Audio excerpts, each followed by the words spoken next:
What up? T-Bob here. And Jake as well. And look at you. You done stumbled upon little OTB Saints, where we bring you all the latest black and gold coverage. Who are the Saints going to draft? Who's going to be their quarterback? What does the salary cap look like? All that information and more. Hope you enjoy it. Like, subscribe.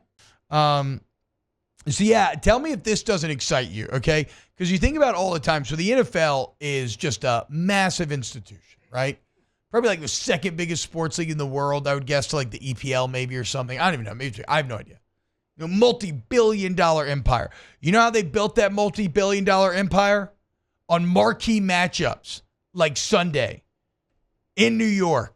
Drew Lock, Derek Carr, in charge of the New York Football Giants and the New Orleans Saints. That's the bad stuff, guys. I mean, God, that's awful. This is just a complete mid-off. Giants have lost 7 in a row. Again, it's Drew Lock versus Derek Carr. I will say this, though. I want to win. Go win it for the Rizzler. You ain't going to be able to tank your way to a great pick. It's just not going to happen. There's too many bad teams here.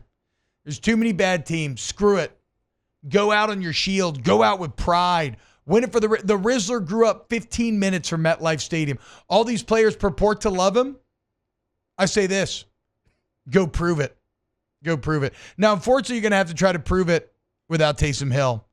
And it's like, so how do you replace Taysom Hill? You can't. I don't think you can, right? Ultimately, I'm kind of terrified that the Saints offense is going to nosedive without Taysom. But check this out. Dexter Lawrence, very good nose guard for the New York Football Giants. Got hurt in the Thanksgiving game. He's out. It's 2-time All-Pro, no longer there. And Eric McCoy, Cesar Ruiz, and Luke Fitzpatrick are all going to be back.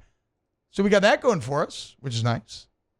Maybe the first time, I think it's the first game in which you could have your entire original starting offensive line back in the lineup. And that pairs quite nicely with Dexter Lawrence not there. Interesting little tidbit here. Malik Neighbors showing up on the injury report on Thursday with a groin injury. He was limited participation, so here's hoping that you get a chance to watch him play on Sunday. T-Bow say you're telling me both the Rizzlers are from New Jersey. Oh, yeah, sure. I guess I didn't think about that. Yeah. And here's to hoping that our guy, Darren Rizzler, is getting a big boom after Sunday and not a doom. If you're talking about how do the Giants win this game, there's really only one way, and it's that they run the ball really well. And unfortunately, you kind of suck against the run. And unfortunately, they actually do run it pretty well. They're like middle of the pack in the NFL right now. They're awful at throwing. But the problem is, whenever you run it well, it takes so much pressure off the pass game. I mean, just look at Derek Carr, right? When does Derek Carr do well? When everything else is going well? Well, in that same way, if the Giants are able to have a lot of offensive success there, you don't have Taysom Hill offensively, so your own offense maybe takes a bit of a hit this game. Like, that's the path. It's a narrow path, but the path nonetheless.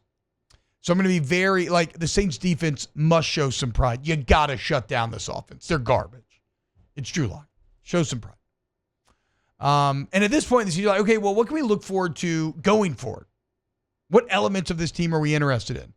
It's funny. We talked about it at the end of the Nick Underhill interview on Monday, but ironically, we've kind of arrived in a place where, like, some of the positions that I'm going to be watching, like some of the players, it's Trevor Penning and the tackles. Like, Fuaga's still a work in progress, but I think he's just going to get better and better, and he's had a really strong rookie year. And, like, Fuaga might be the only actual cornerstone that you have right now going forward.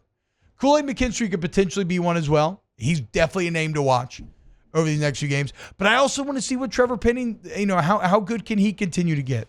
Because he's become a legitimate plus run blocker that finishes, nasty run blocker. By far leads the team in pancakes, according to line coach Ben. And he could maybe get there as pass blocker. He's been better this year. They're having to help him. They're having no scheme, but he's been better this year. And so, again, if we're looking for pieces to carry forward, you're definitely carrying forward Taliesin, maybe Penning. Now, maybe it's a guard. Like, if you have a chance, based on where you're drafting, maybe tackle ends up being the play. And that'd be great. Maybe you bump Penning down, but, like, I want to see those guys. Can you carry them forward? I mentioned Kool-Aid McKinstry. Can he prove to be a true CB1 or CB2? And then how about this? Again, Kendre Miller. Do anything. Do anything, especially in the absence of Taysom.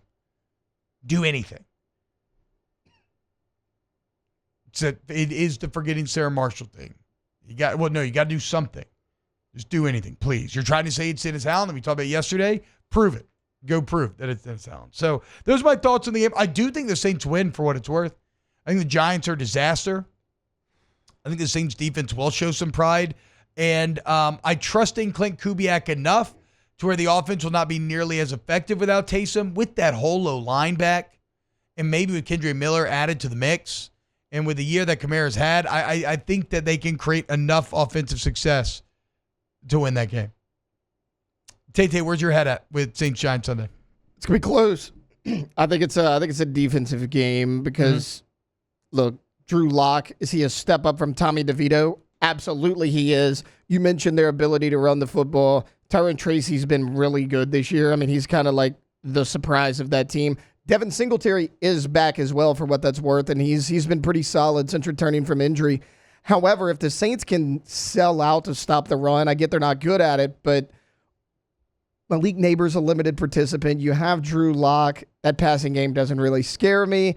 And then on the other side of things, like if you're the Saints, you're a completely different team with this offensive line, not just being able to run the ball, but Derek Carr. I mean, he's so much better with this offensive line. We saw how good they were the first couple of weeks of the season. Now, granted, sure, the teams they played, the Panthers and the Cowboys, are not good teams, but you also had that offensive line and you controlled the game.